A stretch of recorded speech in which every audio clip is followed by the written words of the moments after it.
Welcome. Come in. Come in. I read an article this morning by a writer of the BBC who had covered wars for 40 years, and he was troubled about what he had experienced in 2025.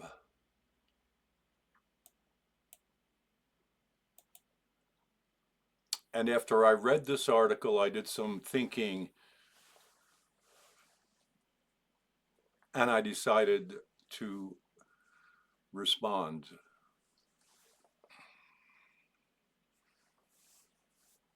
And this is my response. And this is to the leaders of the world. And the message that I have for you is this: inner life, outer life, and the world in crisis. Understanding the distinction on a global scale. So today I want to talk about something essential, something that affects not only our personal lives, but the entire world we live in. It's the distinction between the inner life and the outer life. Most people think of this as a personal, psychological, or spiritual concept.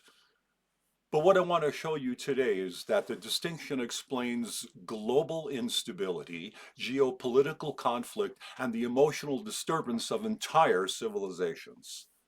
And once you understand this, you'll see the world with new eyes. Okay, so hang with me here.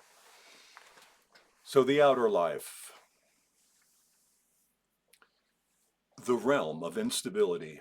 Let's begin with the outer life. Okay, the outer life is the world of events, politics, conflict, identity, fear, scarcity, trauma, competition, survival. It's the world of nations, armies, elections, markets, and historical narratives. It is the world where ego clash. Okay. Systems break. Trauma repeats. Fear divides decisions and drives them. Power becomes the currency. This is the world we see on the news every day. And here's the truth: the outer life is inherently unstable. It cannot produce peace. It cannot produce wisdom. It cannot produce sovereignty. It can only produce more of itself, more reaction, more fear, and more conflict. So now we have inner life, which is the realm of sovereignty. The inner life is something entirely different. It is consciousness before thought, presence before emotion, being before identity, and the kingdom within, the source of clarity, dignity, and compassion. The inner life is stable. It is quiet. It is sovereign. It is the place where fear dissolves, identity becomes grounded, truth becomes clear, compassion becomes natural, and dignity becomes effortless. The inner life is not shaped by conditions. It is not threatened by circumstances, and it is not reactive. It is the only place where peace can arise. So now let's look at the human condition, living on the surface. Most people and most nations live entirely in the outer life. They live on the surface of their own existence. They are conditioned to believe that life is what happens to them, what they own, what they fear, what they defend, what they achieve, what others think of them. And because they never enter the inner life, they never discover the gold mine beneath their feet. They live in scarcity. While sitting on top of abundance, they live in fear while carrying the capacity for peace. They live in conflict while possessing the potential for compassion. This is not moral failure. This is a lack of inner life literacy. Global instability is outer life behavior at scale. Now let's take this distinction and apply it to the world. When nations operate from outer life, they behave exactly like individuals who are insecure, reactive, traumatized, defensive, identity driven, afraid of loss, and addicted to control. This is why we see Russia acting from historical grievance, China acting from insecurity and control, the United States acting from internal fragmentation, Europe acting from comfort, addiction, and avoidance, Sudan collapsing under trauma cycles, and Gaza and Israel locked in reciprocal fear and vengeance. These are not political positions, they are outer life patterns. They are the same patterns we see in individuals who have lost access to their inner life. The world is behaving like a stressed organism. And so we have outer life evolution without inner life development, and that's dangerous. And here's the deeper truth. Outer life evolution does not produce inner life wisdom. Nations evolve technologically, but not emotionally.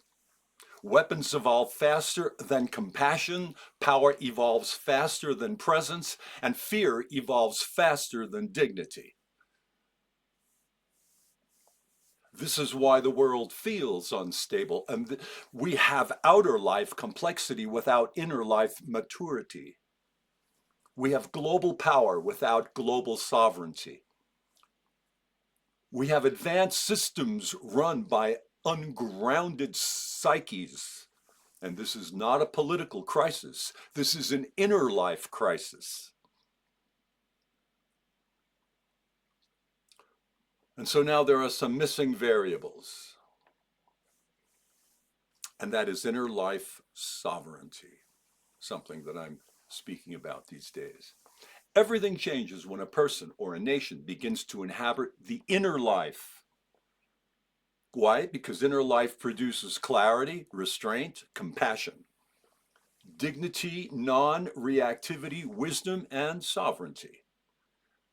These qualities cannot be generated by outer life systems. They arise only from within. This is why my work today is the work of inner life sovereignty. It's not just political development.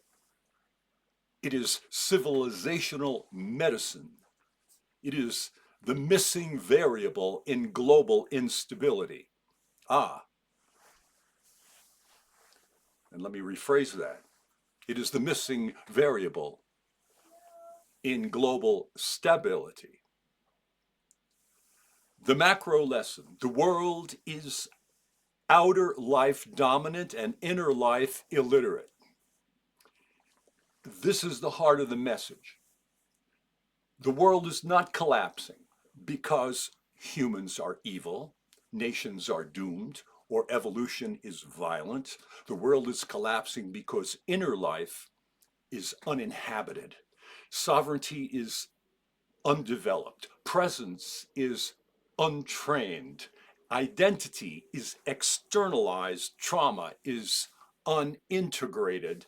Dignity is unpracticed. Outer life is running the show. Outer life is a terrible leader. So let me give you an invitation, you leaders of the world. Reclaim the inner life. The solution is not political. It is not ideological.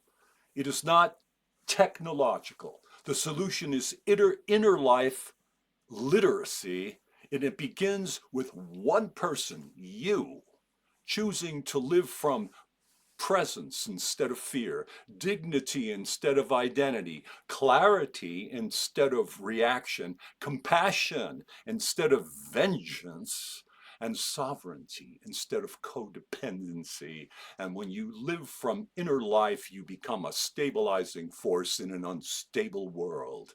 You become a source of peace in a world of conflict. You become a source of clarity in a world of confusion, and you become a source of dignity in a world of fear. This is how civilizations change, one sovereign human being at a time. And so, in closing, the distinction between inner life and outer life is not just personal, it's global. It is civilizational. It is existential. Outer life is the realm of instability. Inner life is the realm of sovereignty. And when you inhabit the inner life, you become the antidote to the world's outer life chaos. This is the work, this is the path, and this is the way forward.